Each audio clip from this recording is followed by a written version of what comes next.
Hi, and welcome to A Cup of Tea with Stephen. And joining me today, well, let me just say, they say the pen is mightier than the sword, and this woman has fought her way through the British school system. She's become a #1 author in the United Kingdom and has just risen in the charts in the US. I'd like to welcome Samantha Lee Howe. How are you? Oh, hi, Stephen. I'm good, thank you. How are you doing? I'm great, thank you. I mean, I just can't wait to chat to you. You have a new book out called The House of Killers, and I understand it's not about a vegan, is it? No, it isn't. No. Oh, no, The House of Killers is the first part of a trilogy. And it's basically, if you take Killing Eve and you mix it with Jason Bourne, that's kind of a kicking off point for the story. It's not, of course, either of those things. It's a completely original story. And it's about an assassin called Neva who suddenly becomes very self-aware. She works for this, huge conglomerate called the Network, who trained her from a childhood to become a killer. And there's also this MI5 agent in there as well, who is on her tail. So that's roughly the start of the book. I'm going to ask you, whenever I sit and watch the Bond Identity or James Bond, how do you write a car chase? Well, I know exactly what you're saying there. Right, and I can't think, oh, and he went round the corner fast. How do you do that? Well, it's a funny old thing. When I'm writing, I actually see it like a movie in my head. So basically what I do is I have these pictures in the back of my head. This is what I want to show. This is the scene I want to show. And I think about the senses as well. So I'm thinking about what would you hear? What would you see? What would you touch? The usual, the five senses. Yeah. But I'm just translating that imaginary picture from out of my head onto the page, really. So I'll do it blow by blow, detail by detail as I see it. And what made you go into writing? I know you were teaching, but what made you go into writing? Well, I started writing at a very young age. I was 11 years old after reading my very first adult fiction book, which was called The Collective by John Fowles. Yeah. And that was a thriller, a very intense thriller. And I remember closing the pages of the book as I read the last pages and thinking, wow, I want to be a writer. I'm going to be a writer. And that was this moment of light bulb going on above my head. And after that, I was always writing stories, always ambitious to become a writer. I didn't know what it was at the time, but it was actually fan fiction. And I used to write Dracula fan fiction as a child.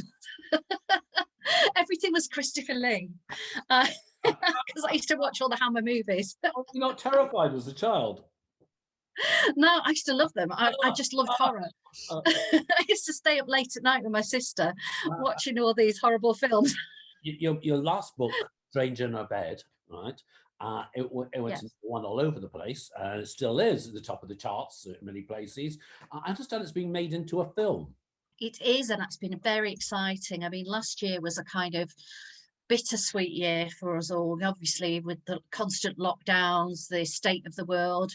However, I was just very lucky that Terry Dwyer, producer of Buffalo Dragon, discovered my book and decided she was going to make a film of it. Yeah, so very exciting. Who's starring in the film? There's going to be Samantha Bond, who plays my character Isadora. There is Emily Berrington. People might know her from Humans, being one of her latest things. Yeah. Her husband, Ben Lloyd Hughes. Joseph Marcel, people will probably know him from Fresh Prince of Bel-Air. Yeah. And of course, Nina Wadia. So a great lineup. You must be just over the moon if that's your first film. I mean, so well done. Are you leaping up and down? Yes, I really was.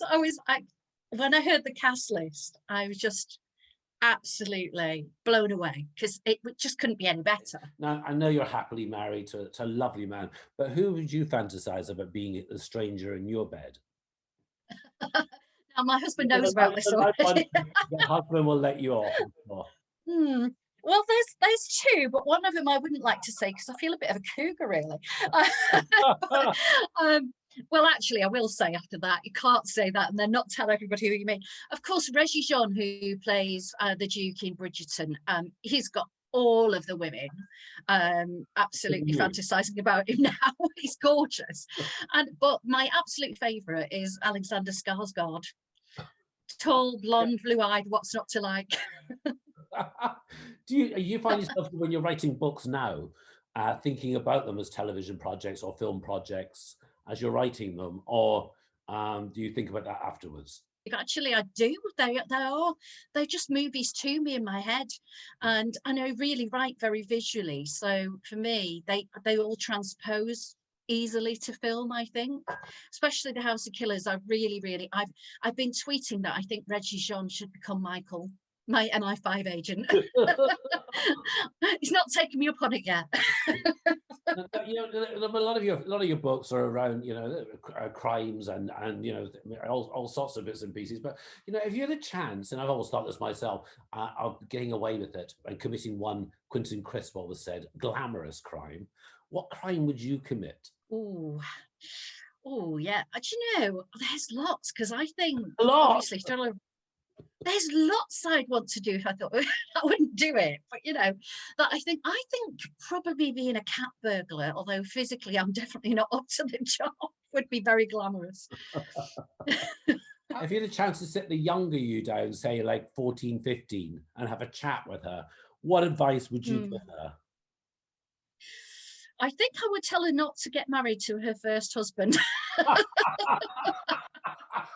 The only trouble is I wouldn't then have my lovely daughter, so it would be a bit of a, I'd have to weigh that one up. And what about business-wise? You know, about writing, going into writing, would you tell your younger self, starting out in the career, give some advice about writing?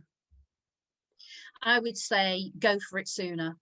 You Right. know what to do. You know, I would give them the ins of how to do it and go for it sooner, because I do feel I've come to it all in a way, the success side, although I have been writing since 2007 professionally, it does feel like it's taken me a long time to get there, and you know, and age is catching up with me, if you know what I mean. I know you're like me, you're very impatient. I want everything done tomorrow. And I know you've Yes. published books that probably would have been published easier if you'd waited a bit longer.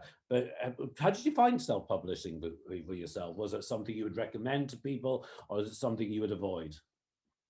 I did my very first book. I self-published it, and I didn't intend to. What happened was I'd written it for my master's degree dissertation in creative writing.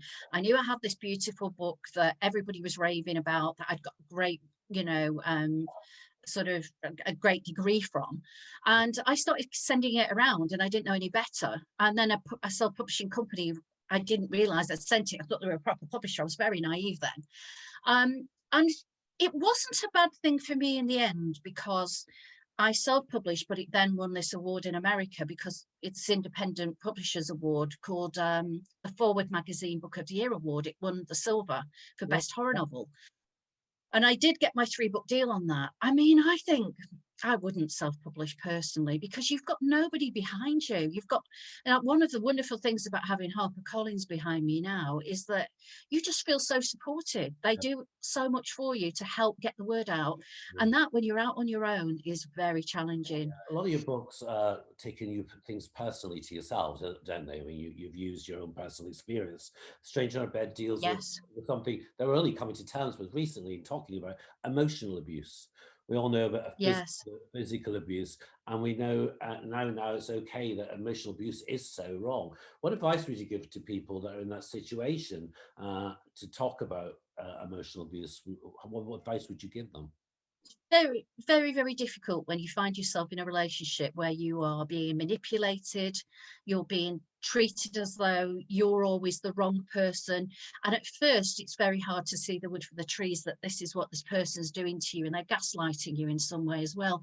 But I think once the dawning of that happens, you should definitely start talking about it. Talk to your friends, talk to family, get out there and get away. Get away as soon as you can, if you can. I know that's not easy. Stranger in Bed But was it's, partly based on your own experience from your from your own abuse sort of relationship. Was it? Am I right in thinking that? well, my ex-husband was very controlling, but I didn't really. This book wasn't written and based on what happened to me, Mm. but on somebody else. But I definitely used how that felt. And there was a time he actually had me followed by private detectives as well, which is, I did use that within the book because I had to show how Charlotte felt about being spied on all the time, being watched, you know, being accused of things that you haven't done.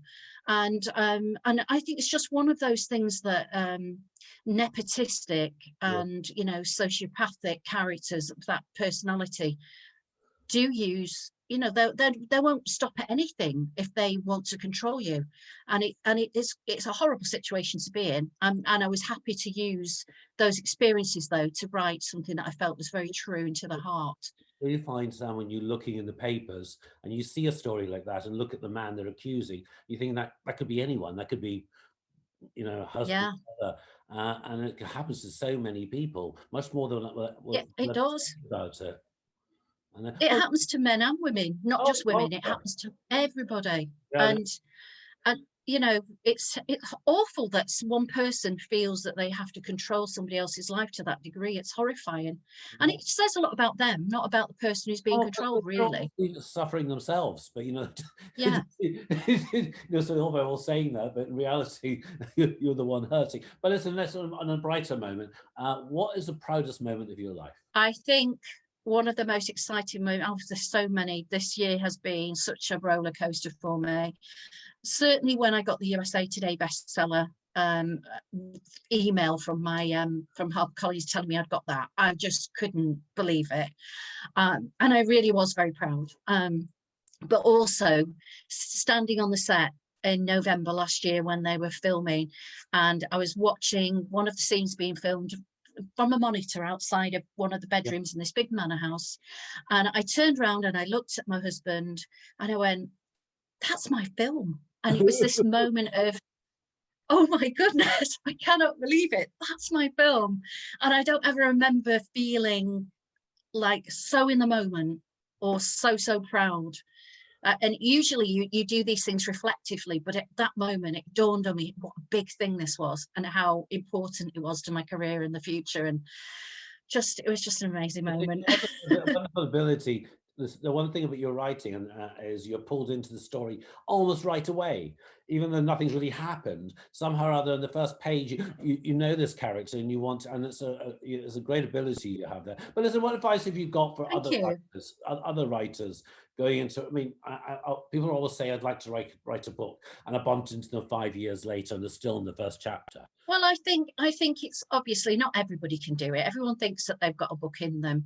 But if you really believe, like I did at 11 years old, that you can be a writer, then I think you just have to keep practicing that skill. It's like you can't go to the gym and start picking up massive weights first off, right? So don't attempt a book first off. Try a short story, finish it, and always finish everything you write. You know, Yeah. don't give up.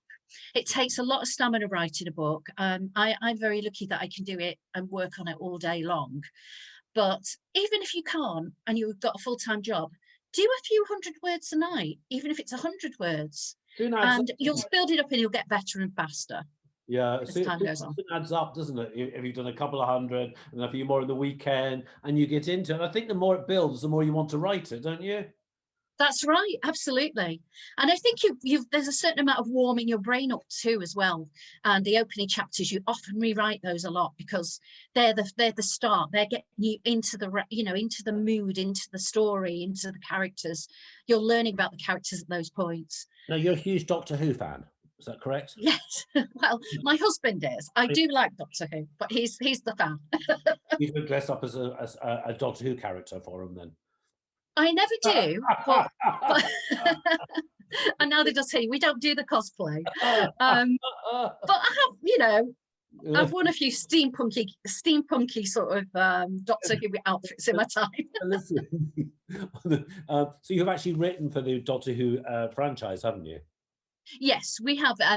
David and I both wrote a book that was called The White Witch of Devil's End.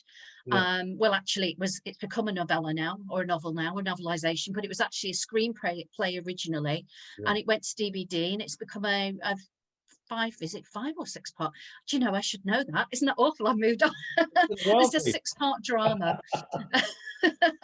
Too many things I've written now. I forget half of it. Now listen, if you get, so many wonderful so much talent out there, who would you like to write for, actor or actress? Give it a choice. Oh, yeah, there's lots, there's lots. I would actually like to see Alexander Skarsgård in something of mine because I think he is a fantastic actor. I loved him in I think it's Pretty Little Liars or Yeah. Pretty Big Lies it True was Blood. that he was in. He was great in that. True Blood. True Blood. Oh yes, of course. I forgot he was Eric in True Blood. Of course, yeah, I was yeah. I was a junkie for that. I couldn't put that Oh, down. He was fantastic. amazing in it. Absolutely amazing. And what actress would you like to write for? Actress. I really like Scarlett Johansson, you know. I Well, I think love I'm, her. I'm really aiming high, aren't I here? I mean, the way you're going, I mean, you're only an hours away from being in, say, Beverly Hills. But no, Scarlett Johansson was on RuPaul Drag Race US last week. Oh, And was she? it was great fun. Yeah, really good fun. Oh, It was like a real I laugh. love her. I think she's amazing. I Yeah. think she's really talented You go and out beautiful. you go out to LA occasionally, don't you? Yes, we used to, I mean, in better times, we used to go every February and hoping to go again next February for big Doctor Who convention called Gallifrey One. So we're hoping to go again in Feb. Looking at flights today for that actually. So I'm feeling optimistic about next year. Let's hope it's nice weather. Sam, tell everybody a little bit how to get hold of House of Killers, sorry, and your other projects. How can they get hold of them? Well, you can go on my website and which is www.samanthaleehowe.co.uk and see what all of my books are because I also do some horror and fantasy under the name Sam Stone as well. And so House of Killers, it's available all good retail stores, online stores, anywhere actually. Just pop onto Amazon or preferably your favorite bookstore and you can pre-order it. It is available at the moment in ebook and it will be out in June 24th in paperback and also in audio, which will be great. And so will Stranger in Our Bed be out on audio on the 24th as well. So that's all very exciting. Absolutely terrific. Well, listen, Sam, thank you ever so much for having a cup of tea with me. And I look forward to catching up with you again soon. Thanks ever so much.